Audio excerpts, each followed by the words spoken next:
Glória a Deus. Cumprimento os irmãos com a paz do Senhor. Cumprimento os irmãos com a paz do Senhor. Quem está feliz essa noite? É uma alegria saber que nesse domingo estamos na presença de Deus. Alguém trouxe Bíblia nessa noite? Apocalipse 20, versículo 1.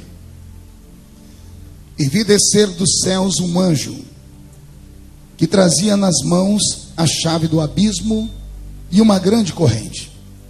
Ele prendeu o dragão, a antiga serpente, que é o diabo, Satanás, e o acorrentou por 1000 anos. Lançou no abismo, fechou e pôs um selo sobre ele, para assim impedi-lo de enganar as nações até que terminassem os 1000 anos. Depois disso, é necessário que ele seja solto por um pouco de tempo. Vi tronos em que se assentaram aqueles a quem havia sido dada autoridade para julgar. Vi as almas dos que foram decapitados por causa do testemunho de Jesus e da palavra de Deus. E eles não tinham adorado a besta nem a sua imagem, e não tinham recebido a sua marca na testa nem nas mãos. Eles ressuscitaram e reinaram com Cristo durante 1000 anos. O restante dos mortos não voltou a viver até que se completassem os 1000 anos. Esta é a primeira ressurreição. Felizes e santos são os que participam da primeira ressurreição. A segunda morte não tem poder sobre eles, porque serão sacerdotes de Deus e de Cristo, e reinarão com ele por 1000 anos. E a igreja diz: feche a Bíblia, coloque no banco, na cadeira, e pegue na mão da pessoa que está do seu lado, por favor. Isso. Atravesse os corredores, pegue na mão de quem está do seu lado, incline a sua cabeça e vamos orar. Meu Deus e meu Pai, eu te exalto nesta noite, porque a sua igreja entendeu a sua vocação. A vocação de no dia de domingo não ficarem trancados em casa, mas de romperem com os afazeres do dia a dia, atravessarem os bairros, as cidades e virem para o santuário te adorar. Quando fazemos isso, Senhor, estamos aqui com o coração aberto te dizendo que nós cremos na sua morte e ainda mais na sua ressurreição. Porque foi num domingo como esse, Senhor, que o mundo se encheu de júbilo.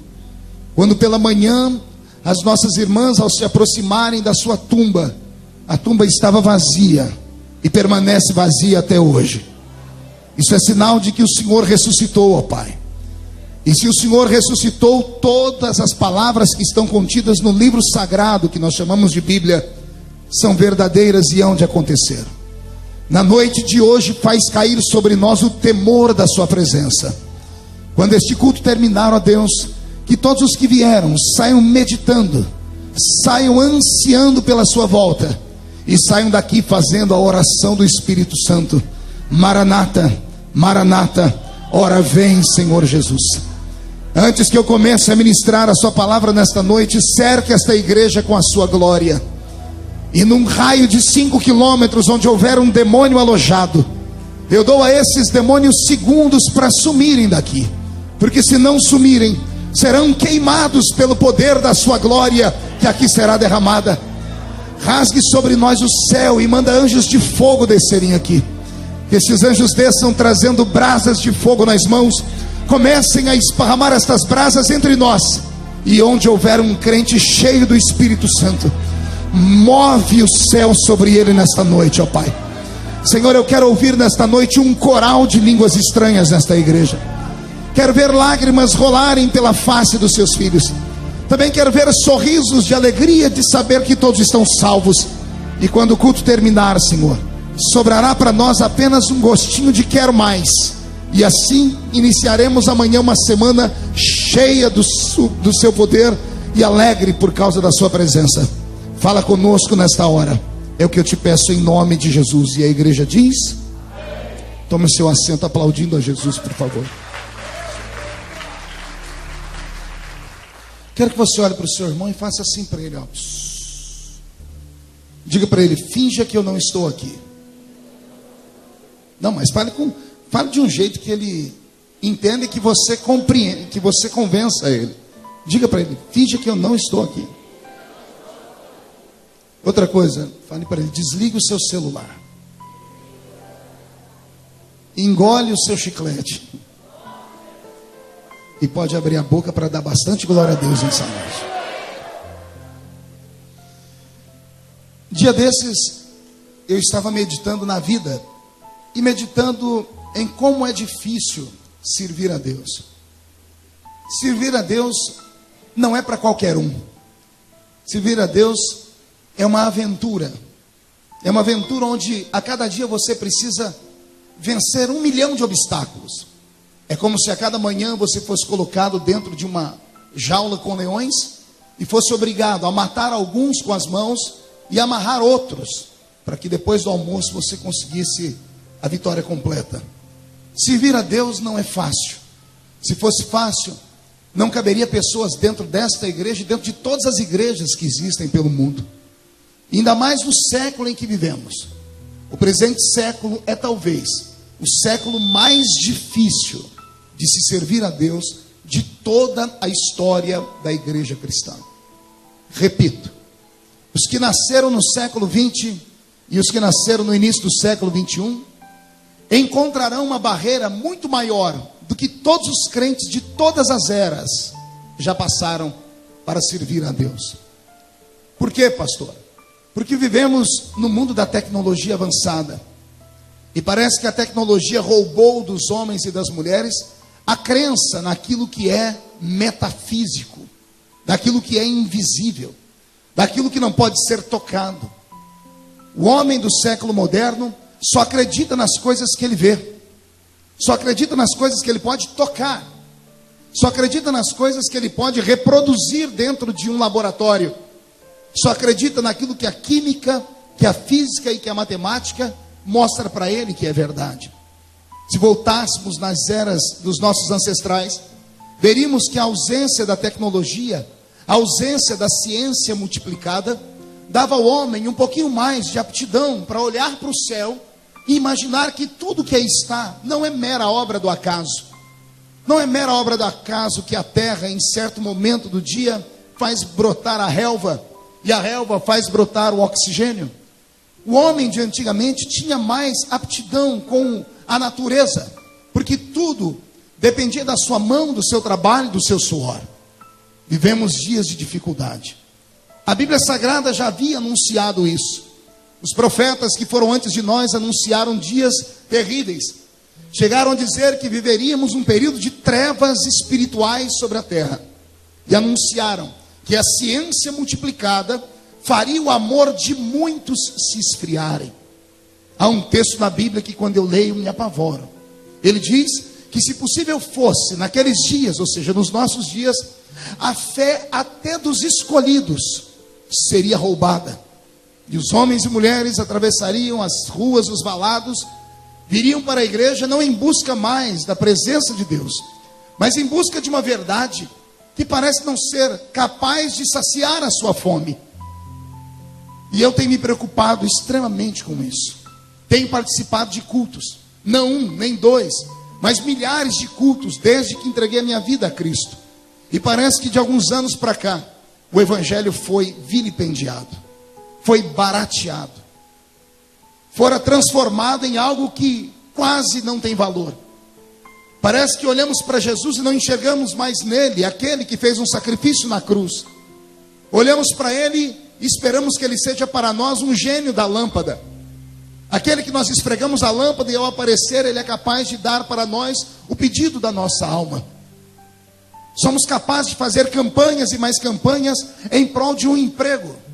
Somos capazes de fazer campanhas e campanhas para que o nosso nome saia do SPC. Somos capazes de subir o monte para orar, mas em busca de coisas que nos dê uma vida melhor aqui nesta terra. Em compensação, somos incapazes de, num domingo como esse, nos prepararmos para vir à casa de Deus, quiçá por 30 minutos antes de sairmos de casa. Não temos força para desligar a televisão. Não temos força para deixar de ignorar os problemas triviais que roubam de nós a nossa fé. Fazemos questão de brigar com a mãe, fazemos questão de brigar com o pai. Fazemos questão de ter um espírito crítico, de chegarmos na igreja já cheio de ressalvas e colocados dentro de uma redoma, dizendo, dependendo do que ele falar eu aceito, dependendo do que ela falar eu não aceito. Alguns, ao atravessarem a cidade e passarem pela igreja, pensam que estão em um cinema, porque no cinema você pode escolher o filme que você quer ver. Alguns pensam que vão a um teatro e querem que todos os dias o ator, ou seja, o pregador ou o cantor, dê um show e não um culto. E talvez seja por isso que a maioria dos crentes já não tem mais desejo de estar em uma igreja. Quem dera nessa noite Deus mudasse a nossa mente. Quem dera nessa noite o Espírito Santo nos revelasse que nós não estamos aqui para assistir um culto, nós estamos aqui para prestar um culto. E nós não estamos aqui para escolher aquilo que nós queremos. Nós não podemos aqui ouvir o que nós queremos ouvir, mas nós devemos esperar que Deus fale aquilo que nós precisamos ouvir. E quem dera hoje, todos nós fizéssemos um novo pacto, uma nova aliança, e levantássemos os nossos altares. Se levantássemos os nossos altares e colocássemos sobre ele um sacrifício vivo, de oração, de jejum, haveria muito mais facilidade de Deus falar conosco, do que termos que ficar aqui observando e apenas esperando que em certo momento o anjo desça para mover as águas e só um ou dois que tenha a sorte de ser jogado nela e ser curado. Nesta noite o meu sonho é que Deus transforme esta igreja num grande rio. E eu quero te dizer uma coisa, as águas já estão se movendo. Não será um nem dois que serão tocados, mas todos nós podemos ser tocados nessa noite. Por isso eu te peço, abra o seu coração e não retenha nenhum tipo de adoração. Coloque para fora hoje todos os seus anseios, as suas necessidades, mas não com palavrões, mas com gritos de glória a Deus, de aleluia. Busque o Espírito Santo nesta noite. Não se dê por vencido. Não olhe para os ponteiros do relógio. Não olhe para nada. Esqueça os programas que você tem depois do culto. Neste momento, saia da terra e entre dentro do céu comigo, porque Jesus Cristo está voltando. Quem acredita que Jesus está voltando, dê um glória a Deus, por favor. Vou pedir para que o pastor Roberto mude a música para mim. Deus hoje me fez, além de ser um sacerdote religioso, Ele me fez ser um sacerdote da política. Eu entendo que a minha estadia na política brasileira não é algo normal, como nunca nada na minha vida foi normal. Desde criança aqui nessa cidade, sempre fui uma criança diferente, marcada por Deus, escolhido pelo Senhor. E mal sabia eu onde Deus me levaria, e não tenho noção onde Ele ainda quer me levar. Mas eu sei que todos os lugares onde a planta do meu pé pisa, algo acontece. Acaba virando um reboliço no reino espiritual. E eu não falo isso para me vangloriar, porque se você soubesse o peso que é carregar sobre os ombros uma geração inteira, e saber que pessoas dependem daquilo que você fala, daquilo que você faz, para poderem se nortear, é muito difícil. Mas uma vez dentro da política, por alguns meses, e isso aconteceu há 5, 6 meses atrás, eu cheguei a reunir o meu gabinete e disse para eles, eu vou abandonar a política. Chamei o meu mestre da política, que é o Dr. Bauer, os que trabalham comigo, o pastor Roberto, que me assessora em Brasília direto, o Wagner. Eu disse para eles, eu não sei o que estou fazendo na política, porque é tudo tão difícil, é tudo tão lento. O parlamento devia se chamar parlamento lento, porque tudo é lento. Tudo lá é difícil. São 513 homens na casa menor, 81 na casa maior, que é o Senado. E ali são cerca de 600 cabeças que pensam o futuro do Brasil, pelo menos deveriam pensar. Mas na verdade somente 30 ou 40 fazem alguma coisa de fato, porque tem estrutura, tem know-how, tem dinheiro, tem conhecimento. E o restante vai agarrado àqueles que ali estão. É moroso o processo, é difícil. E ainda mais eu que sou imperativo, cheguei a comentar com a minha equipe, se Deus não revelar o que eu vim fazer aqui por esses dias, eu vou abandonar a política. Cheguei a vir à igreja e pedir oração, falei com a pastora Roseli, com o pastor Valdeci, saindo ali para aquela porta. Eu disse, se Deus não falar comigo por esses dias, eu abandono tudo isso. E de repente, da noite para o dia, Deus me coloca no olho de um furacão. Eu dormi, imagine você dormindo em uma praia, na beira da praia, tomando uma água de coco, um chapéu sombreiro sobre você, em paz. E você adormece. De repente você abre os olhos e acorda, você não está mais na praia, está dentro de um barco, no meio de uma tempestade, numa madrugada, sem remo, sem bússola. Foi isso que aconteceu comigo. E depois de 4 ou 5 meses eu começo a entender todo o processo de Deus. Deus me colocou num lugar para enxergar algo que a igreja já não está mais enxergando.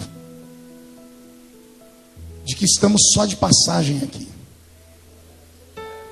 Que mais um pouquinho de tempo, e o que há de vir, virá. E não tardará.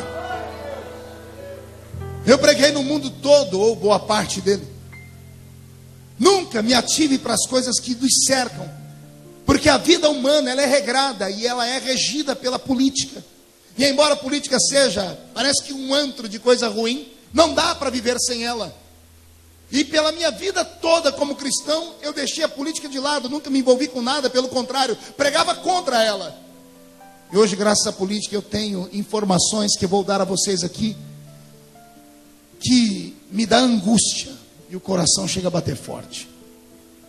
Semana passada, a Inglaterra, talvez um dos países mais antigos do mundo, um país de histórias, de princesas, de cavaleiros, um país que tem a sua bandeira de um cristianismo verdadeiro, o país que abraçou em certo momento o protestantismo, um país da grande igreja anglicana e coisas mais, o país de John Wesley, o pai do avivamento das Américas, o país, pastor Elias, de Jonathan Edwards, o pregador de um único sermão. Alguém já ouviu falar dele? Jonathan Edwards foi o pregador que pregou um único sermão, chamado Pecadores na Mão de um Deus Irado. A história diz que enquanto ele pregava, as pessoas dentro do templo levantavam os pés, porque sentiam fogo nos pés, mas não era o fogo do Espírito Santo. As crianças gritavam dentro do culto porque diziam: mamãe, eu estou vendo demônios.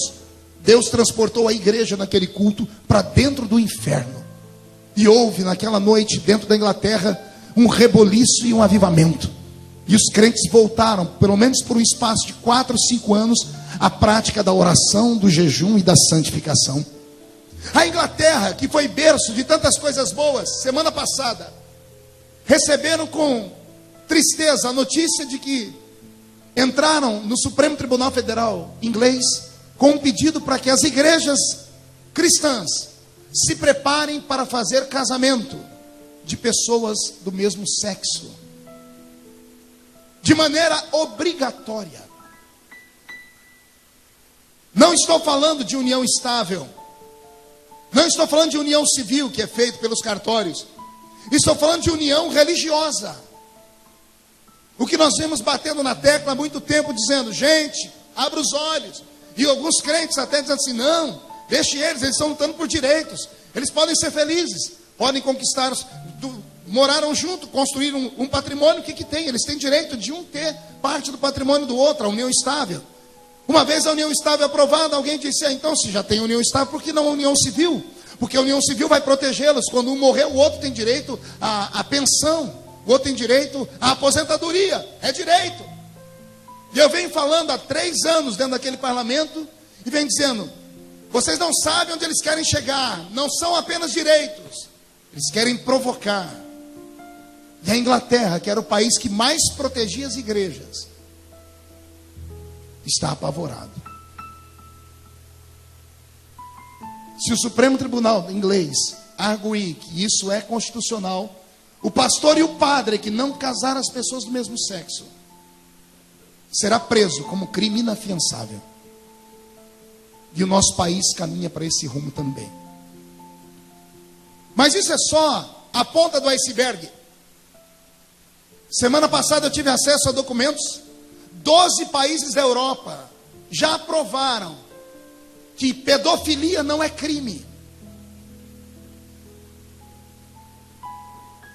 A Alemanha, semana passada, teve um debate sério, porque um grupo do país elegeu um parlamentar alemão, e ele representa o progresso do mundo. E ele tem lutado com projetos para que o pedófilo não seja preso mais. E ele diz por quê? Ele é um psicólogo. Ele diz que o pedófilo, ele tem muito a aprender com a criança. E que a criança tem que ter direito sobre o seu corpo. E o pai e a mãe não pode mandar nela. Pedofilia é sexo de adulto com criança, gente. E o mundo todo bate palmas para isso. Anteontem, o parlamento uruguaio, o país nosso, vizinho aqui do lado, aprovou a legalização da maconha. Todas as famílias vão poder plantar maconha no fundo da sua casa. Isso assustou o mundo inteiro, porque tem muita gente que luta por isso. Você sabe disso. Se não sabe, deve estudar um pouquinho mais. Um dos maiores defensores da legalização da maconha no Brasil é o ex-presidente Fernando Henrique Cardoso. Ao lado dele vem 1 milhão de pessoas que trabalham em emissoras de TV. Há 3 semanas atrás, o programa Na Moral fez um programa só sobre isso. E eu tive que ouvir com vontade de vomitar o líder daquele programa e outras pessoas que ali estavam batendo palma e dizendo: tem que legalizar mesmo. Quando se legaliza, aí as pessoas vão dizer: não, mas é só maconha, a maconha não faz isso ou aquilo. É como a união estável, é aqui no comecinho. Legaliza isso, daqui a pouco os nossos filhos vão estar comprando cocaína no boteco da esquina. E o nosso mundo vai virar a cena de um filme daquele Resident Evil. Já viu o Resident Evil? Um monte de zumbis andando pelas ruas. Porque é isso que as drogas fazem com as pessoas. E o que me apavora é saber que o mundo inteiro assiste isso calado. Ninguém se revolta. Há cerca de 10, 12 anos atrás, houve uma novela brasileira chamada, se não me falha a memória, Selva de Pedra. Dentro da Selva de Pedra tinha um casal homossexual. 2 mulheres. Na primeira cena em que uma apareceu piscando para a outra, o Brasil se revoltou. Em 3 capítulos, as 2 sumiram da novela, provocaram um acidente, caiu a torre e matou as 2. Porque houve uma pressão da sociedade que dizia que aquilo não era lícito num país como o nosso. 12 anos depois, os crentes ficam em casa assistindo a novela e morrendo de dar risada. E alguns até dizendo: tadinho do Félix, o pai dele é um grosso que não entende o coração dele. 12 anos depois, a igreja do Senhor, que deveria protestar contra o pecado, aprova e recebe de bom grado. Eu estou te dando notícias de última hora, de 2 semanas. Meu corpo se arrepia e a minha alma dá vontade de chorar, porque eu quero saber quais serão as notícias daqui para frente. O mundo jaz no maligno. O espírito do anticristo vem sobre nós na força de um tsunami espiritual. Satanás está varrendo o planeta Terra. Satanás está entrando dentro das nossas casas, nas cidades, nas vilas, na cultura, no governo do mundo. E a igreja, que é o único órgão oficial do céu na terra. Repito, a igreja é o único órgão oficial de Deus na terra. Ela que tem que dar vazão e mudança na sociedade. A igreja que provoca mudança nos valores e nos costumes. A igreja está sendo escamoteada, está sendo jogada para escanteio. E em nome de um Estado laico, porque esta é a palavra mais bonita que as pessoas escutam. Meninos de escola, aprendam isso, que isso aí vai virar debate na classe de vocês. O Estado laico. O que é o Estado laico, pastor? É um Estado sem religião oficial. Concordo. Porque nenhuma religião pode ser a religião oficial de um país, senão não há liberdade. Porque todas as pessoas têm liberdade de escolher o seu caminho. O próprio Deus deu ao homem liberdade de escolher o seu caminho. Então a laicidade significa que o ser humano pode escolher a religião que ele quiser e o Estado vai dar ao ser humano a proteção. Nós estamos aqui hoje nesse culto protegidos pela lei. Sabia disso ou não? Semana retrasada eu prendi 3 pessoas num culto lá em Santarém, no Pará. Estávamos em 40 mil pessoas louvando a Deus na rua e entrou um monte de meninos lá com a bandeira desse movimento esquisito e começaram a gritar no meio do culto. Os crentes apavoraram, fizeram o sinal da cruz e eu, como conheço a lei, peguei o microfone e disse: onde está a polícia? Código Penal, artigo 208.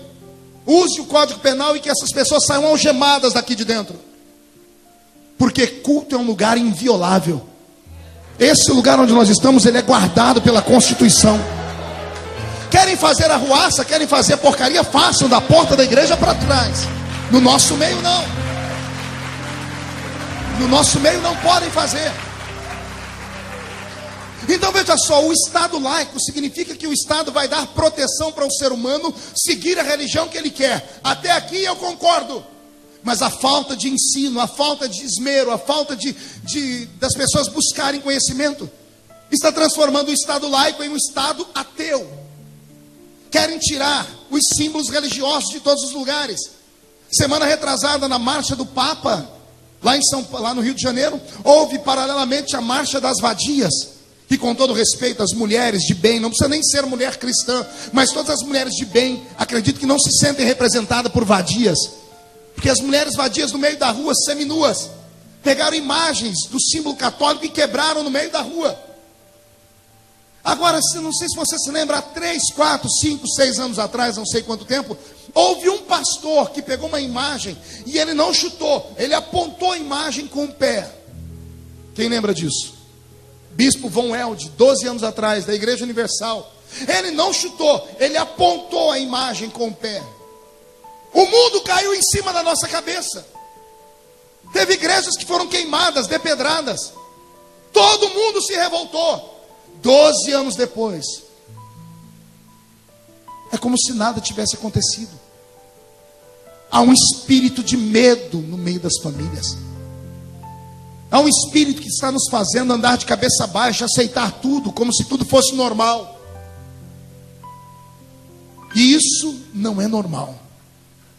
Eu só posso dizer uma coisa: Jesus está voltando. E se Ele está voltando, a minha pergunta é: como é que Ele vai encontrar a sua família? O que é que vai acontecer com a sua família dentro de alguns dias? O Congresso Nacional Brasileiro aprovou uma lei que em 2016 todos os nossos filhos vão poder começar a frequentar a escola com 4 aninhos de idade. A maioria das mulheres, as mães, vão bater palma, vão dar glória a Deus, vão dizer: estou livre do fardo. Meus filhos vão para a escola. Pastor, isso é coisa de primeiro mundo. Imagine, a criança vai poder saber mais coisa, vai poder aprender, vai poder passar mais tempo bem cuidada.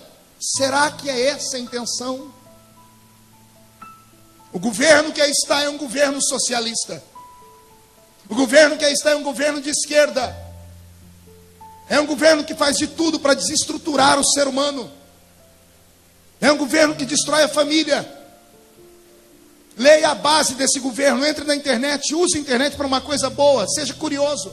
Entre no site do partido que governa o país e leia lá quais são as doutrinas deles.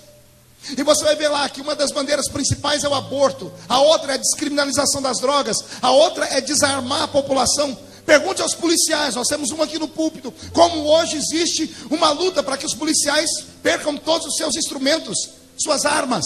Querem arrancar, querem desarmar a população brasileira. Os criminosos têm mais valor do que um policial. Está tudo invertido nesse nosso país. Ora, ser hétero nessa sociedade é uma vergonha. Porque ser homossexual é a melhor opção, é a moda. A televisão aplaude. Pegue a novela da Globo. Quando colocam lá um gay, não, agora estão colocando evangélicos também, pastor. Veja a cara do crente que está na televisão. Tem cara de maluco. Se veste como se fosse um Zé Mané. Tudo que vão falar com ele tem tom preconceituoso. Mas quando é um homossexual, ele é querido. Ele é bonito, é inteligente, é sagaz. Será que só eu percebo que é uma trama do diabo para desestruturar a nossa casa? Ah, se eu pudesse voltar no tempo,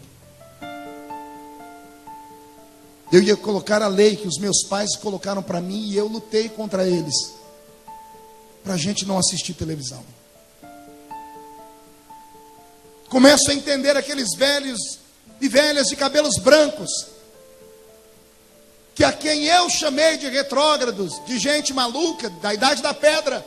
Começo a entender por que eles se policiavam e se santificavam tanto.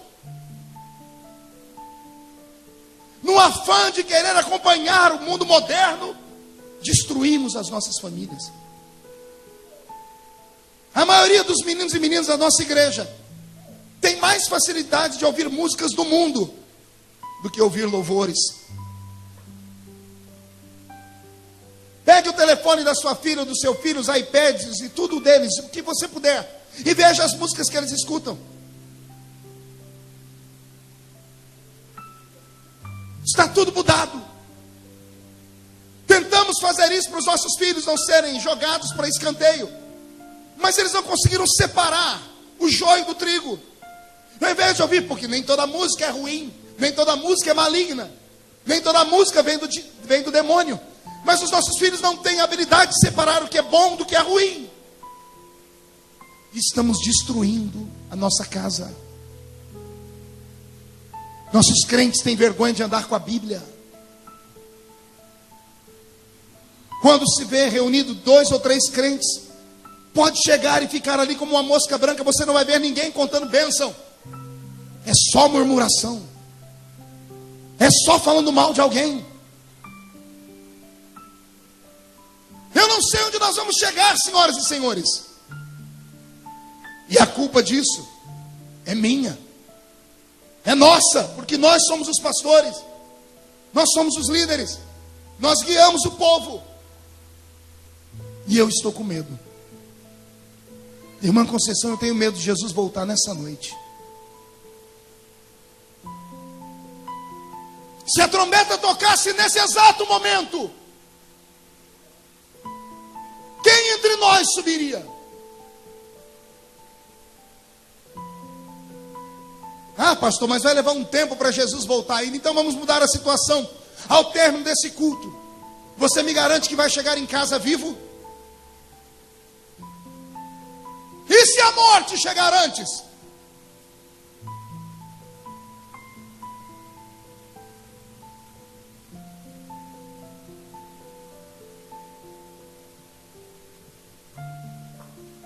Reflita. Isso aqui não é um lugar de brincadeira. Nossos crentes vão à igreja quando dá na cabeça deles. Ah, hoje eu vou, amanhã eu não vou. Hoje eu puxei a orelha de um amigo muito próximo. Falei para ele, por que você não foi na igreja domingo? Ele sorriu, eu não fui.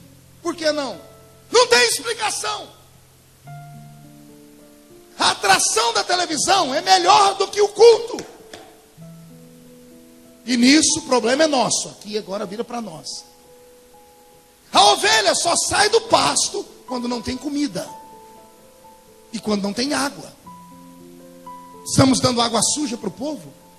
Estamos dando uma comida que não tem efeito, que não tem sabor? Precisamos rever isso agora. E deixa eu te dar uma palavra. Essa história de que Jesus aceita o ser humano de qualquer jeito é conversa para boi dormir. Crente que não toma Santa Ceia não vai para o céu. E isso não é coisa minha, é doutrina bíblica. Não é costume de igreja, é doutrina bíblica. Quem não participa do corpo e do sangue não tem parte comigo. Não tem vida. Até quando, senhoras e senhores? Até quando vamos dormir? Até quando vamos colocar sobre os outros a culpa do nosso próprio fracasso? Até quando vamos falar para alguém, não, eu não vou na igreja por causa daquele pastor, não, eu não suporto aquele irmão, não, aquela mulher, eu odeio aquela mulher. Como é que pode alguém estar entre nós e sentir sentimentos de ódio? Aqui não é guerra, aqui não é Beirute, aqui ninguém persegue ninguém para matar, aqui é uma casa de oração. Eu vou repetir, aqui é uma casa de oração. A gente vem se arrastando pelas ruas no intuito de, ao entrar aqui dentro, receber uma descarga de autoridade, para recarregar a nossa bateria, para sair lá fora e encarar o diabo de novo. Aqui não é um ringue de MMA, aqui não é vale tudo, aqui não vale tudo, aqui só vale a glória, a graça, a unção, a presença, a experiência.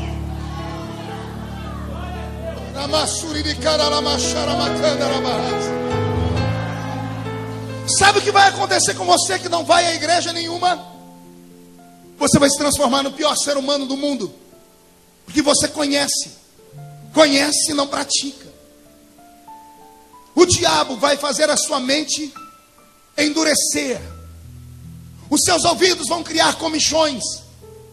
E daqui a pouco para você tudo será da base do relativismo. Porque essa é a doutrina do mundo moderno. Depende, pastor, depende do ponto de vista que você vê. Não depende de ponto de vista, porcaria nenhuma. depende de entrega, depende de paixão, depende de vida, de experiência. Isso aqui não é uma reunião de loucos, não loucos no sentido que o mundo pensa, é uma reunião de loucos apaixonados. Isso aqui tem que ser uma reunião de gente que quando entra aqui dentro diz assim: Jesus, eu quero ver o Senhor custe o que custar. Nem que eu saia daqui mancando, aleijado igual Jacó, mas eu saio daqui com o meu nome trocado. Deus te trouxe hoje aqui para te dar um despertamento. Eu li um texto do Apocalipse. Estamos distante desse texto, acredito, mas Jesus em breve vai fazer esse texto acontecer. Para que esse texto aconteça, é primeiro necessário que a trombeta toque. Para que a trombeta toque, a igreja tem que fazer a sua parte, evangelizando o mundo. Enquanto nós não anunciarmos Jesus como Salvador, Ele não voltará. Enquanto o seu vizinho, seu amigo de escola não saber quem é Jesus, Jesus não voltará. O evangelho do reino tem que ser anunciado. E aqui vem a minha preocupação. Tecnologia. Eu não ensino sobre Jesus para o meu amigo, você não ensina para o seu. Aí a internet ensina e mostra um Jesus que não é o nosso. Mostra um Cristo que não é o nosso. Eu tive acesso há poucos dias atrás a uma conversa com um bruxo, e ele me disse que o maior polo de evangelização de bruxaria do mundo é a internet. Sabia disso? Você não sabe o que seus filhos ficam fazendo a madrugada inteira na internet, Facebook e um monte de coisas que são compartilhadas. Está sendo disseminado pela internet um evangelho desgraçado, um evangelho que não é o nosso, porque nós não falamos do Cristo verdadeiro. A internet mostra um Cristo fajuto, mostra um Cristo que até tendências homossexuais tem. Tem Jesus para tudo quanto é gosto na internet. Precisamos acordar, senhoras e senhores. Nós temos na mão um livro. Não podemos trocar esse livro. Eu vou falar de novo. Isso não é só um livro, é uma bússola. Isso não é só uma bússola. Isso aqui é a minha enxada, é a minha ferramenta. Não é só uma enxada, é o meu alimento diário. Se você não come a palavra, você fica fracassado. Se você não se alimenta de Deus, você nunca vai sentir Deus. É por isso que alguns crentes desistem de Deus, desistem da igreja, porque eles estão tão fora de Deus que não sentem mais nem a necessidade de estar perto dele. Deus nessa noite quer nos preparar para o arrebatamento da igreja. E vai acontecer. Dada a palavra de ordem, o mesmo Senhor descerá do céu com alarido e voz de arcanjo. Os que morreram em Cristo ressuscitarão primeiro.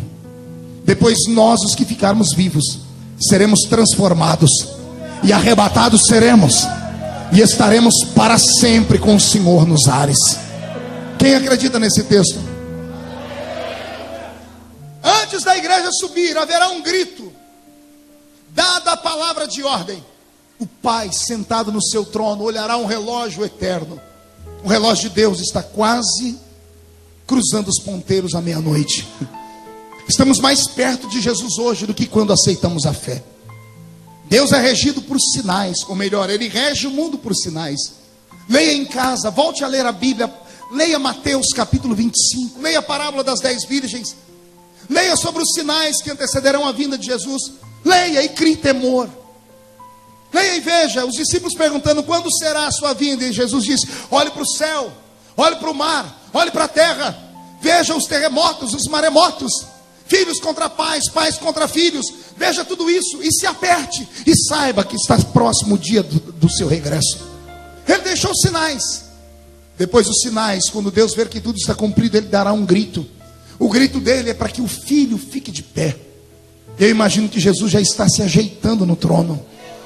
Eu acredito que os anjos que estarão segurando as vestes que Ele vai usar no dia do arrebatamento já estão terminando elas. Quando o pai olhar para o filho e dar a palavra de ordem, a Bíblia Sagrada diz: e dada a palavra de ordem, o mesmo Senhor descerá do céu com alarido. Diga comigo: alarido. Não ouvi alarido. Pergunte a mim o que é um alarido, pastor. O alarido é um grito. É um grito que toda a humanidade deveria ouvir, mas não vai ouvir. Apenas se ouvirá esse grito lá no Oriente Médio. Somente entre os descendentes de Abraão. Só os judeus ouvirão esse grito. Porque é a forma deles saberem que o Messias que eles mataram era o verdadeiro Messias. Quando Israel for atingido por esse grito, começa um colapso no mundo. Porque eles começam a chorar, começam a gemer. E no meio do gemido e choro deles, a igreja começa a ser preparada. Dada a palavra de ordem, o mesmo Senhor descerá do céu com alarido e voz de arcanjo. O arcanjo dará um grito no céu, dizendo: já estou preparado. Levantará uma trombeta brilhante, uma trombeta que está sendo polida todos os dias. Eu não sei qual será a nota musical daquela trombeta, mas eu sei que será bela, pastor Evandro. Será linda, será uma melodia como nunca antes foi ouvido, melhor do que todas as sinfonias de Bach, melhor do que todas as sinfonias de Mozart, melhor do que todas as músicas que você jamais ouviu. Todavia, só poderá ouvir o toque dessa trombeta quem tiver o seu ouvido afinado no diapasão do Espírito Santo. Dada a palavra de ordem, o mesmo Senhor descerá do céu com alarido e voz de arcanjo. Então, quando o arcanjo tocar a trombeta, é o fim. Ao toque da trombeta, não me importa onde você estiver, se fordes um dos escolhidos, se a sua alma estiver pura, se o seu coração estiver livre, se a sua mente não lhe acusar, se você estiver em pureza de alma e santidade, se não tiver que se acertar com nenhum irmão no altar, se não carregar dentro de você sentimentos estranhos, você ouvirá o toque da trombeta. Estarão dois juntos no campo, um será tomado e o outro será deixado.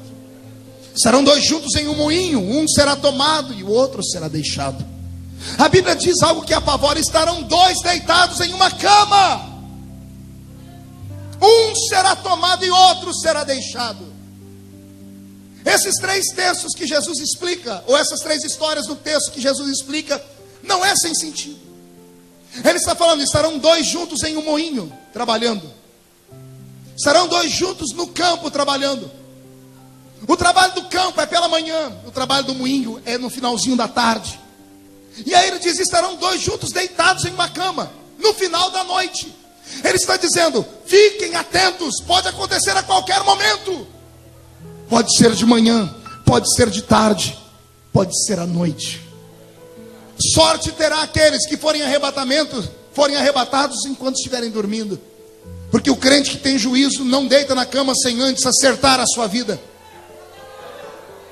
Ezequiel: terá sorte aqueles que forem arrebatados durante o sono, porque eles antes de dormir vão ter colocado o joelho no chão, dizendo: Deus, perdoa os meus pecados. Se ele for crente, ele não vai deixar o sol passar sobre a ira dele. Então ele vai se acertar com a mulher, com o filho, com o pastor, vai ligar para o amigo, não vai dever nada para ninguém. E aí, ao ser arrebatado, o toque da trombeta subirá. Irmão Adriano, a mesma sorte não terá aqueles que forem arrebatados à tarde, ou que estiverem à tarde trabalhando quando a trombeta tocar. Muda a música para mim, Roberto. Sem dar testemunho, se jogando em cima do patrão, ou crente que é patrão se jogando em cima de um empregado. Pessoas roubando, pessoas dando prejuízo para os outros, contando piadas numa rodinha, azarando pelo Facebook, mexendo com meninas, mexendo com meninos, preparando o encontro da noite no motel. Esses não terão a mesma sorte. E toda a vida que eles tiveram com Deus não valeu nada. Nada. Foi uma mera fantasia. Porque estiveram com Deus e não aprenderam nada com Ele. Estiveram em uma igreja e não aprenderam nada sobre fé. Mas o pior e mais triste será aqueles que estarão em casa. Porque Jesus disse: estarão famílias reunidas. Um será tomado e outro será deixado. Eu me emociono. Famílias inteiras que estão aqui serão divididas no dia do arrebatamento. Maridos subirão, mulheres ficarão. Mulheres subirão, maridos ficarão. Pai e mãe subirão, os filhos ficarão. Subirão os filhos, ficarão os pais. Porque moram no mesmo lugar, mas não comungam da mesma fé. Levam o evangelho de qualquer jeito. Empurram a sua fé na base de qualquer maneira. Jesus está voltando. Os que morreram em Cristo ressuscitarão primeiro. Oh, esperança bendita. Oh, esperança linda. Aqueles que me ensinaram a fé e que já deitaram, que já estão nos elíseos do Senhor, ressuscitarão de suas tumbas. O mar será obrigado a devolvê-los, aqueles que morreram lá. A chama das inquisições será obrigada a devolver os crentes que foram queimados. As arenas do Coliseu Romano serão obrigados, no meio da areia, a devolver os seus mortos. Porque o crente não será esquecido. Os que morreram em Cristo ressuscitarão primeiro. Agora respire fundo. E depois nós, os que ficarmos vivos, seremos transformados.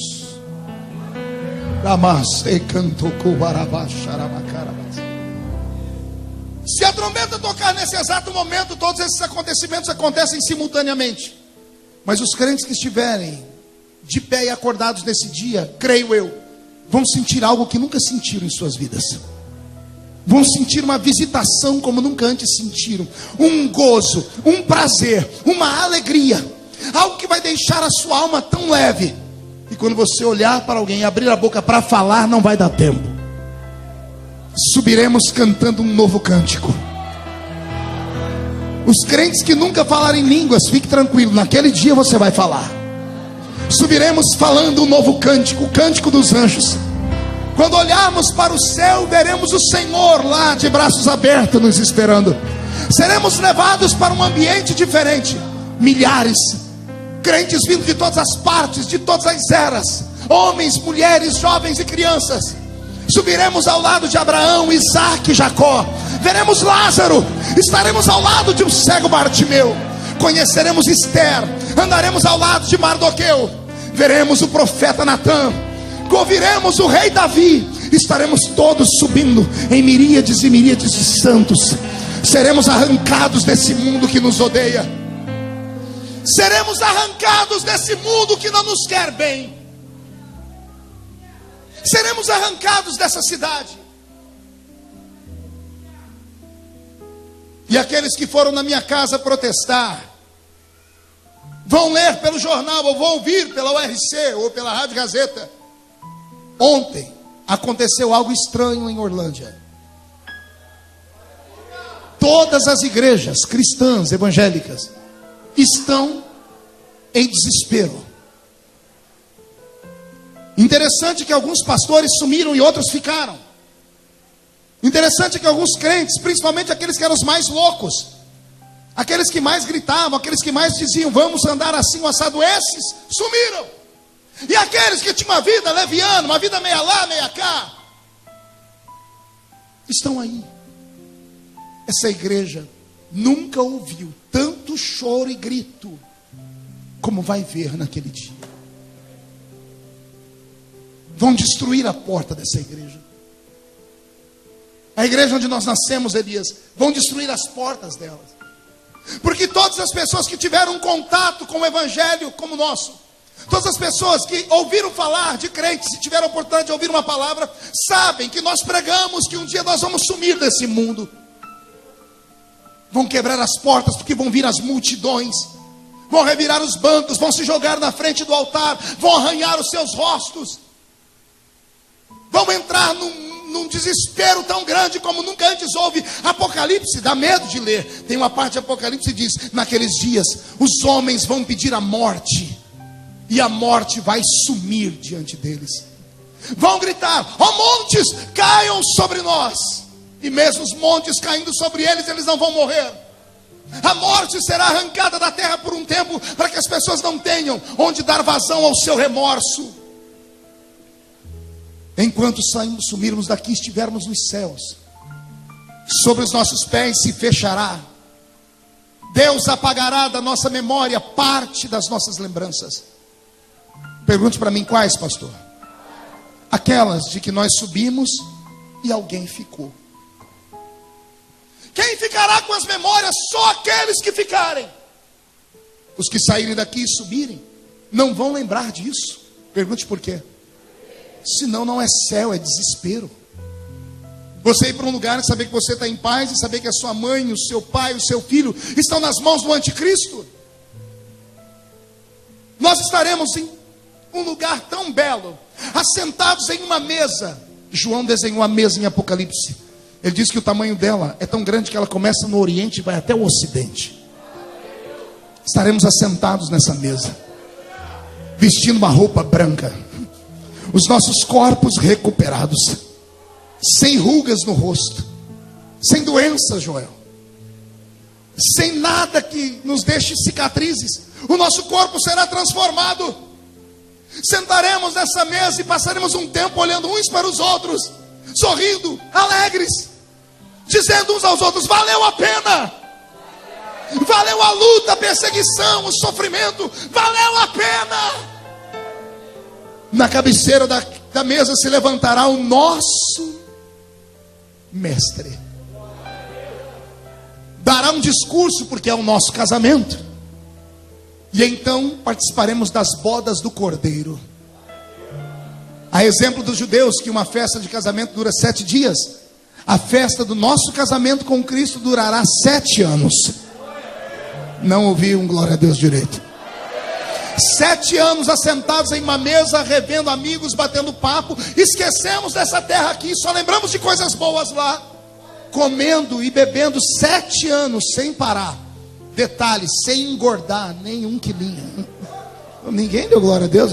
Então tá bom, deixa pra lá. Vou falar mesmo assim: ninguém mais vai engordar, ninguém mais vai emagrecer.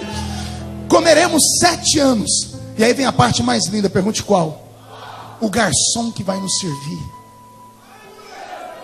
Pastor, é os anjos? Não. Serafins? Não. A Bíblia diz que o próprio noivo vai nos servir. Pastor, é por isso que vai demorar 7 anos, porque até servir todo mundo? Não. O nosso noivo tem um dom que nós não temos. Ele é onipresente. Na hora em que ele estiver servindo o meu prato, ele vai estar do outro lado servindo o prato do outro. Estará do outro lado servindo o seu. Será uma noite inesquecível para nós. O tempo e o relógio não vai existir. Será apenas um jantar que vai durar aqui na terra, para quem estiver aqui, 7 anos. E nesse período de 7 anos, esse mundo vai virar do avesso. Os primeiros dias, o Jornal Nacional e todos os jornais do mundo vão começar a dizer, tentar explicar para onde é que nós fomos. Oh glória! E hoje já existe uma teoria. Eu comprei uma revista de ciências esses dias, e a revista diz que existem indícios de que há vida em outros planetas, e de que existe vida inteligente fora da Terra. Quem assistiu o filme Prometeus aqui? Alguém assistiu o filme Prometeus? Aquilo é a emancipação do pensamento da nova era. Nós somos frutos de alienígenas. Então eles dizem que esses alienígenas qualquer dia desses vão vir a esse mundo e vão retirar parte do mundo que não evoluiu. E quem são os que não evoluíram? Os crentes. Pergunte por quê? Que a gente não aceita nada que é errado. É sério, nós não aceitamos nada que é errado, somos retrógrados. Não aceitamos o que o mundo chama de progresso. Então nós somos uma pedra no sapato do mundo. Então já há uma teoria de que em qualquer momento serão abduzidos milhões de pessoas desse planeta e levados para um outro planeta para serem treinados. Já existe isso na internet. Olha o que o diabo está fazendo. Já está arrumando uma desculpa para falar para onde é que nós fomos no arrebatamento. Depois que isso acontecer, o anticristo, o homem do pecado, se levantará com autoridade jamais vista. com poder e autoridade capaz de fazer sinais e prodígios. Ao lado dele se levantará um líder religioso chamado falso profeta. E esse falso profeta já tem súditos nos nossos dias. Ecumenismo. Qual é a palavra, igreja? Não ouvi? Pergunte para o seu irmão se ele sabe o que é ecumenismo. É você colocar dentro de um lugar um pastor, um padre, um babalorixá, um budista, de todas as religiões, falar assim: nós servimos todos ao mesmo Deus, só tem diferenças, podemos comungar, caminhar juntos. Isso é ecumenismo. É o que é pregado hoje na televisão. Quem assistiu na Moral essa semana viu lá um babalorixá questionar o pastor Silas: por que vocês não vão lá no nosso terreiro? Por que nós não podemos ser uma religião só? Papa Francisco é hoje uma das maiores vozes que defende o ecumenismo. Ainda ontem ele mandou uma carta para um líder muçulmano no Egito, pedindo paz e trégua e dizendo que eles podem conversar, porque afinal de contas, Alá e Jeová e Jesus são o mesmo. O mundo caminha para o encontro da igreja com Jesus. O mundo caminha mostrando para nós sinais. O ecumenismo já está aí. Senhoras e senhores, abramos a nossa mente. Não é tempo de brincar. Jesus está voltando. Os primeiros 3 anos e meio serão de paz. Esse anticristo vai conseguir fazer Israel e os palestinos fazerem as pazes. Esse anticristo vai conseguir uma fórmula que vai matar a fome da sociedade inteira. Ele vai conseguir resolver o problema do efeito estufa. Ele vai conseguir resolver o problema da água. Vai acabar as barreiras. Teremos uma moeda única no mundo. Teremos uma linguagem única. O mundo será globalizado. Não haverá mais passaporte. Ele vai conseguir transformar o mundo em um só povo. A exemplo do que quis Nimrod na Torre de Babel, quando quis que todos os homens e mulheres habitassem num só lugar e falassem só uma língua. É o espírito do anticristo. Mas quando isso estiver acontecendo, um povo vai se revoltar aqui. Pergunte quem? Os desviados. Os que não subiram conosco. Os que não foram para o céu conosco. Eles vão se levantar e serão uma pedrinha no sapato do reino do anticristo. Só que esses vão clamar e não vão ter liberdade. Esses vão pedir ajuda e a ajuda não vai vir. Terão que dar a sua vida. Vão morrer decapitados. É o texto do Apocalipse 20 que eu li. Vão morrer, serão assassinados, serão jogados nas ruas, a exemplo dos demais. Vão ser chamados de pessoas que querem ir contra o governo. O mundo virará um inferno. E nós estaremos no céu cantando. O anticristo baixará uma lei dizendo que todos os homens e mulheres que quiserem comprar e vender vão ter que ter um sinal, ou na mão direita ou na testa. Um chip será implantado na mão das pessoas, ou na testa das pessoas. Procure na internet, já existe isso nos Estados Unidos da América. Um chip, uma pequena plaquinha que mal pode ser vista. Dentro dele há um GPS, eles sabem onde você está. Dentro dele existem códigos. Tudo será eletrônico. O profeta que previu isso há 2000 anos atrás, quando não havia nem luz elétrica. E a Bíblia Sagrada fala desses sinais. Já está acontecendo. E a igreja não se percebe. Quando tudo estiver terminado, o único povo que se levantará contra o anticristo como nação será Israel. Qual o nome do povo? Deixa eu te dar um conselho. Toda noite antes de dormir, ore pela paz em Israel. É bíblico. Abençoa aqueles que pedem a paz por Jerusalém. Deus ama aquela terra. Deus ama aquele povo. Deus ama aquela nação. E nesses dias eles se levantarão, porque esse anticristo vai querer colocar uma imagem dele dentro do templo que será levantado em Israel. E os judeus não adoram outro Deus, não aceitam imagens, estão curados. Foram curados por Deus no cativeiro babilônico. No cativeiro de 70 anos em Babilônia, Deus arrancou toda a idolatria do povo judeu. O judeu só adora um Deus, aquele que está nos céus. Quando isso acontecer, o mundo todo se revoltará contra Israel. Há um vale em Israel chamado Vale de Jezreel. O ano que vem nós vamos fazer uma caravana e alguns crentes daqui vão comigo lá. Lá em Israel, vamos lá, em loco. Há um vale gigantesco chamado Vale de Israel, também chamado Vale do Armagedon. Aquele vale será tomado por homens que virão do mundo inteiro para cercarem os flancos de Israel, para destruir Israel com seu armamento bélico. O mundo todo vai tentar provocar a terceira guerra mundial. O mundo contra os judeus. Quem vai apoiar os judeus esses dias, pastor? Os desviados que estiverem aqui. Quando todo o armamento do mundo estiver contra os judeus, quando Israel estiver para ser apagado da terra, cumprir-se-á os 7 anos da profecia. Antes de Israel ser exterminado, as bodas do Cordeiro terminam. Jesus olha para nós assim: é chegada a hora. Levantamos da mesa, a mesa desaparece. Recebemos o poder de voar. Lá na frente daquele batalhão veremos um cavalo branco. E o nosso Salvador vai se assentar sobre ele. E quem não acredita nisso, leia o livro que antecede o Apocalipse, o livro de Judas.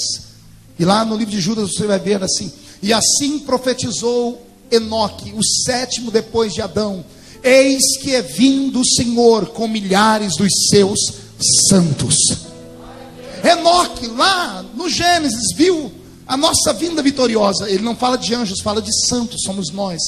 Estaremos atrás do Mestre. Abrir-se-á no céu uma ruptura.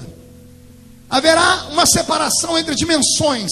A Bíblia diz que é como um relâmpago que sai do Oriente e se mostra no Ocidente. Vai se rasgar em dois. Vai se abrir uma cortina que ninguém vê. E quando os homens olharem para cima, vão ver milhares de crentes. Na frente, o Senhor sentado no seu cavalo. Nesse dia, todas as filmadoras estarão filmando Israel preparados para a guerra. Os cinegrafistas, como está a Ana ali, estão filmando a guerra. E alguém do lado: querido, bata no ombro da Ana, por favor. Bata no ombro da Ana. Ana, olhe para ele, pergunte o que é. Aponte para o céu, diga: filme lá, filme lá. Quando as câmeras mens filmarem o céu, o mundo vai entrar em desespero. William Bonner, CNN, todo mundo vai entrar aos gritos dizendo assim: o mundo está sendo atacado por alienígenas. O céu está tomado por seres de outro espaço. E de fato serão seres de outro espaço. É aí que se cumpre a palavra que diz que naquele dia todo olho o verá. O arrebatamento da igreja se dá em 2 fases. Na primeira fase, ele vem como ladrão da noite. Lembra que Jesus disse: se o pai de família soubesse a que hora o ladrão viria, ele não deixaria ser roubado. Então a primeira fase é aquela fase do arrebatamento que eu disse: nós seremos arrebatados num abrir e piscar de olhos. 7 milésimos de um segundo. Será invisível, ninguém vai ver nada, nós desaparecendo e indo para lá. Mas a segunda parte, a Bíblia diz: naquele dia todo olho o verá. Como todo olho verá, pastor? Todas as TVs do mundo filmarão. E quando filmarem, eles vão tentar buscar o melhor foco da imagem. E quando filmarem o que está na frente daquele batalhão, vão filmar Jesus. Vão filmar a roupa que ele vai estar vestindo. A Bíblia Sagrada diz que os homens vão saber o que está escrito no manto que cobre a coxa direita dele. E na coxa direita dele está escrito: Rei dos Reis e Senhor dos Senhores. Jesus virá e parará com o seu cavalo e nós atrás dele em cima do Monte das Oliveiras. Quando os pés dele pisar sobre o Monte das Oliveiras, o monte se rachará em 2 partes. O vale se aumentará mais ainda. E ele, pelo sopro da boca dele, mandará todos os inimigos que eram contra Israel para aquele buraco. Ninguém levantará um dedo, não será disparado uma arma, ninguém soltará uma bomba. O mundo naquele momento sofrerá com a mão do juiz, e o juiz é Jesus. E Jesus soprará sobre os inimigos. Quando os inimigos forem destruídos, Jesus implantará nesse mundo o seu reino. Oh glória, respira fundo, já estou terminando. Jesus fará de Jerusalém a capital do mundo. O anticristo será agarrado com a mão do Senhor, a besta, o falso profeta serão amarrados. O próprio diabo será amarrado por 1000 anos. Quando os demônios e Satanás e esses forem amarrados e trancados, nós que estivermos com ele lá em cima, viremos para governar essa terra. Por favor, se ajeita na cadeira agora, murcha a barriga, estufe o peito, porque você pode estar sentado ao lado do primeiro-ministro da Inglaterra. Você não entendeu? Você pode estar sentado ao lado do primeiro-ministro dos Estados Unidos da América. Você pode estar sentado sobre o próximo primeiro-ministro do Brasil. Porque o governo será de Jesus, ele governará e ele terá ministros do mundo inteiro para governar. Você está sentado perto da pessoa que vai administrar o estado de São Paulo, Minas Gerais, eu não sei qual. A Bíblia diz que naquele dia seremos reis e sacerdotes do Senhor. Quem está preparado para isso? Então levante a mão direita, por favor, agarre o ombro do seu irmão, chacoalhe ele até ele ficar irritado. Por favor, tira alguém do lugar aí. Isso, não, mas faz com força. Diga, você está entendendo isso? Diga, Jesus está voltando e Ele hoje está sacudindo a sua vida, está sacudindo a sua família, está sacudindo a sua fé. Esta é a igreja do arrebatamento. Só quem vai ser arrebatado não dá um grito não, dá um berro de glória a Deus nesse lugar.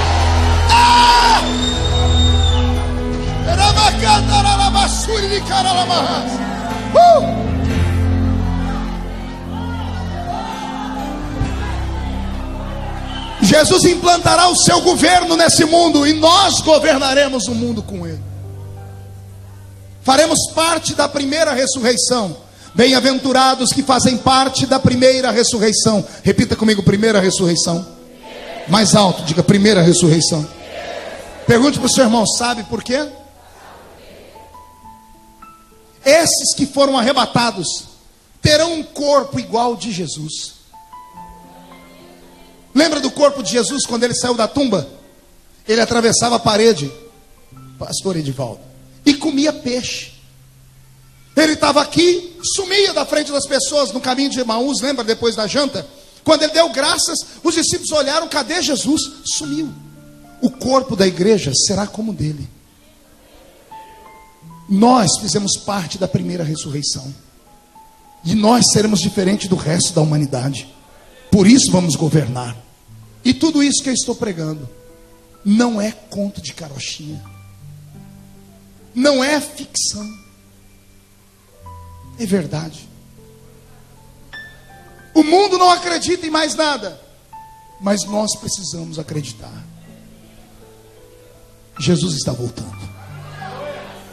Eu peço para que todos fiquem de pé nesse momento. É hora de consagrar a nossa vida. Aquela música que eu te pedi, pastor Roberto.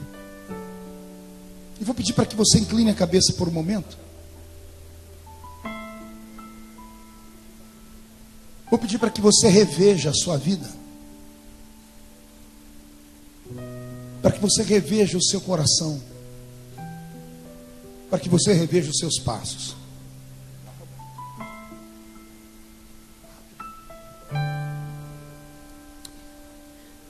Tua palavra escondi, guardada no meu coração, pra eu não pecar contra ti, Senhor. A tua palavra escondi, minhas vestes no sangue lavei, e das tuas águas bebi, para ser uma oferta agradável a ti. Minha vida a ti consagrei. Meus dons e talentos são pra te servir. Meus dons preciosos são teus. Não vejo razão na minha vida sem ti. Tu és meu Senhor e meu Rei. Assim como o fogo refina o ouro, vem tua obra em mim completa, até que o mundo possa ver tua glória em meu rosto brilha.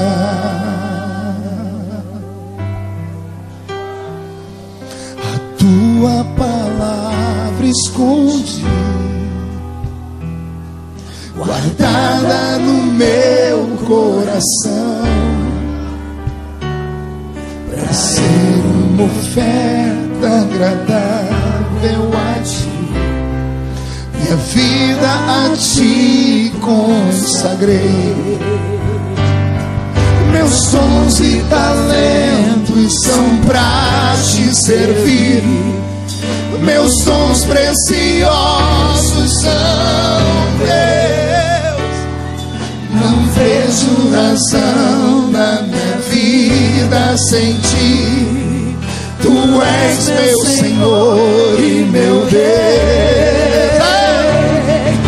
Assim como o fogo refina o ouro, vem tua obra em mim completar,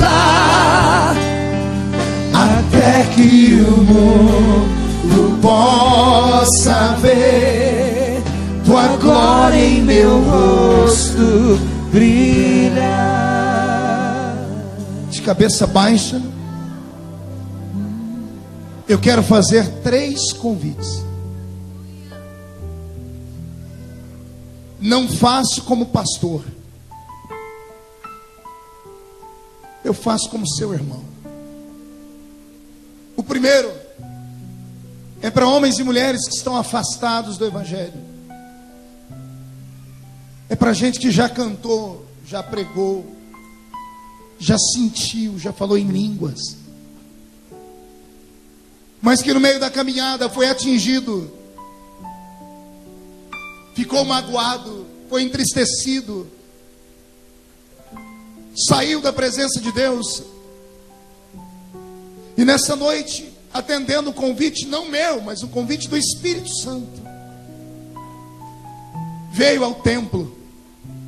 Você não sabe a alegria que você está dando a Deus. E Jesus me manda te fazer um convite, meu irmão, minha irmã. É hora de voltar. Aqui não é um lugar perfeito, como não existe lugar perfeito em lugar nenhum.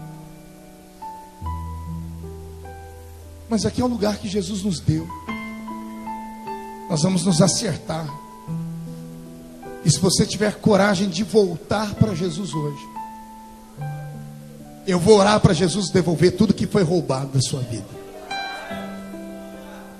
O segundo convite vai ser para pessoas que não são evangélicas, vieram hoje pela primeira vez, ou a segunda, ou a terceira, não entenderam muito do que eu falei, mas sentiram tudo. Sabe que o mundo está perdido e sentiu paz nesse lugar.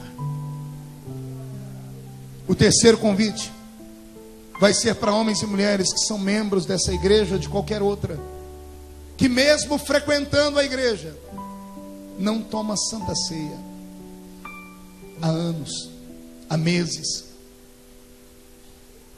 Foi vencido em algum momento da vida. O diabo te acusou tanto que você falou: eu não posso mais participar do corpo de Cristo. A igreja vai estar de cabeça baixa. E se você pertence a um desses 3 grupos e tiver coragem de sair daí e vir aqui perto, eu vou orar por você. Os pastores da igreja vão orar por você. Vem. Vou pedir para os nossos pastores descerem ali para receber esse pessoal. Para eu não pecar Isso. contra ti, Senhor, a tua palavra escondi. Chega mais perto do altar. Minhas vestes no sangue lavei, Oh meu Deus. e das tuas Oh meu Deus. águas bebi. E a igreja tinha que estar orando nesse momento, né, gente? Pra ser uma Ou cantando, pelo menos. agradável a ti, minha vida a ti consagrei. Meus dons e talentos são pra te servir. Meus dons preciosos são teus. Não vejo razão na minha vida sem ti. Tu Tu és meu Senhor e meu Deus. Assim como o fogo refina o ouro, vem tua obra em mim completa, até que o mundo possa ver tua glória em meu rosto brilhar. Meu Deus e meu Pai, eu oro nesse momento por esse guerreiro, por essa guerreira, por esse homem, por essa mulher, por esse meu irmão, por essa minha irmã, por essa senhora, por esse senhor, por este jovem, por esta jovem, por essas pessoas que tiveram coragem de sair dos seus lugares e virem aqui à frente. Os olhos humanos não podem ver o que está acontecendo, Pai, mas nesse momento há uma cachoeira aberta sobre eles. Só que essa cachoeira não jorra água, ela jorra sangue. O sangue do Cordeiro de Deus que tira o pecado do mundo.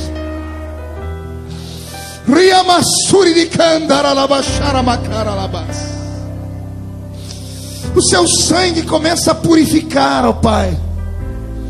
O seu sangue começa a lavar nesta hora. Vai arrancando o ódio, a mágoa, a tristeza, o desespero, a angústia. Vai arrancando o que não presta e vai devolvendo para eles a certeza da salvação, os dons do Espírito Santo. Todos os dons que foram roubados estão sendo devolvidos. Todos os pecados estão perdoados. O nome deles permanece no livro da vida do céu. E neste momento, ó Pai, eu profetizo que se a trombeta tocar agora, esses que vieram à frente vão primeiro do que nós, porque eles estão nascendo de novo no altar, estão derramando-se no altar. Pai, eles precisam de um milagre, como nós também precisamos. E por isso, Pai, eu abençoo a vida deles em nome de Jesus. E a igreja diz: Mestre, eu preciso de um milagre. Transforma minha vida, meu estado. Abraça as pessoas, abraça aqui, jovens, abraça eles. Faz tempo que eu não vejo a luz do dia. Estão tentando sepultar minha alegria, tentando ver meus sonhos cancelados. Lázaro ouviu a sua voz quando aquela pedra removeu. Depois de 4 dias ele reviveu. Quem pode cantar conosco? Mestre, não há outro que possa fazer aquilo que só o teu nome tem todo o poder. Eu preciso tanto de um milagre. Remove a minha pedra, me chama pelo nome, muda minha história, ressuscita os meus sonhos, transforma minha vida, me faz um milagre, me toca nessa hora, me chama para fora, ressuscita-me. Solta a voz. Tu és a própria vida, a força que há em mim. Tu és o Filho de Deus, que me ergue pra vencer. Senhor de tudo em mim, já ouço a sua voz, me chamando pra viver uma história de poder. Remove a minha pele, me chama pelo nome, muda minha história, ressuscita os meus sonhos, transforma minha vida e faz um milagre, me toca nesta hora, me chama para fora, ressuscita-me. Quem pode aplaudir a Jesus? Quem pode aplaudir e gritar? Quem pode aplaudir, gritar e dar um pulo para cima?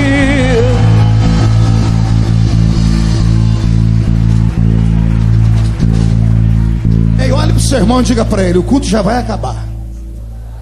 Mas antes, eu quero saber se você está pronto para ir para o céu. Quem aqui vai para o céu se a trombeta tocar? Então eu quero ver você sair do seu lugar e cantar esse louvor se mexendo. Por onde eu for, a tua bênção me seguirá. Quero ver as crianças saindo do chão. Vamos lá, vamos lá. Por onde eu for, a tua bênção Me seguirá.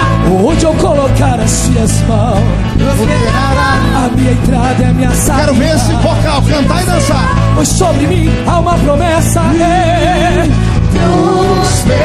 Prosperarei, transbordarei os teus celeiros fartamente. Sim, será. A minha casa terá sempre Tua provisão onde eu puser a planta dos meus pés. possuirei. Pois sobre mim há uma promessa. Qual é? Prosperarei, transbordarei. Agora, Pra direita, pra esquerda, pra minha frente e para. Pra direita, pra esquerda, pra minha frente e para. segura, segura, segura, segura. Tem gente que não se mexe. Não, gente, isso aqui não é missa, isso aqui é um culto. Por favor, se o irmão do seu lado não se mexer, chuta a canela dele. Vamos lá, de novo. Para a esquerda. E pra direita, e pra esquerda, pra minha frente e para trás. De novo. E pra direita, e pra esquerda, Ó, Roberto, canta direito. frente e para trás, por todo lado. Sou abençoado, yeah, em tudo que eu faço. Sou abençoado, yeah, por todo lado, por todo lado.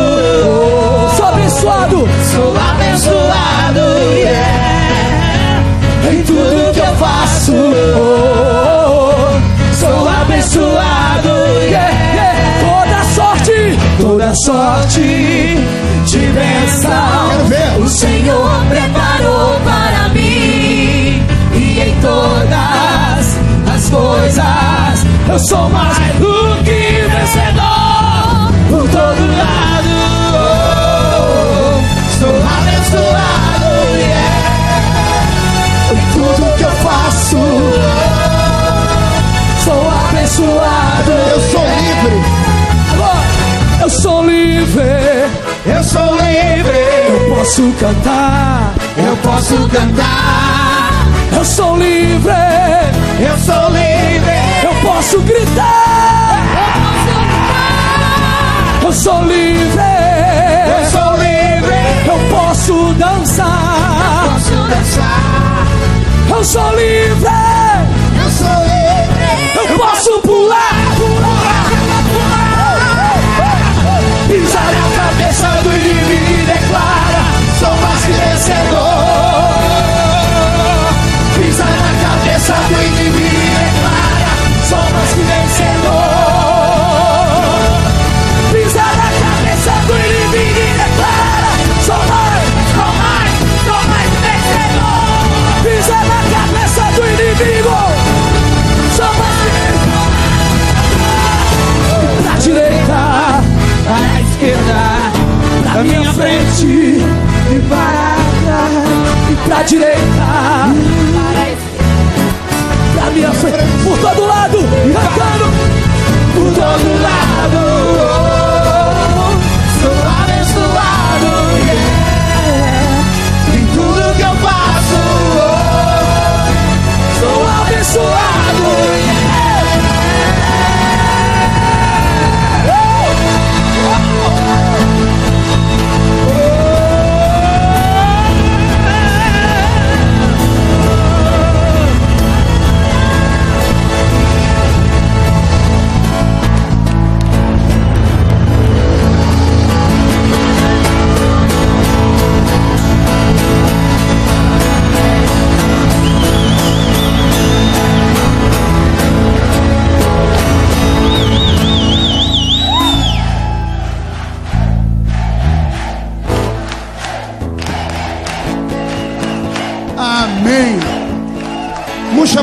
Estufe o peito. Olhe nos olhos do irmão que está do seu lado. Se não tiver vermelho, enfia o dedo no olho dele. Diga para ele: é assim que nós vamos para o céu.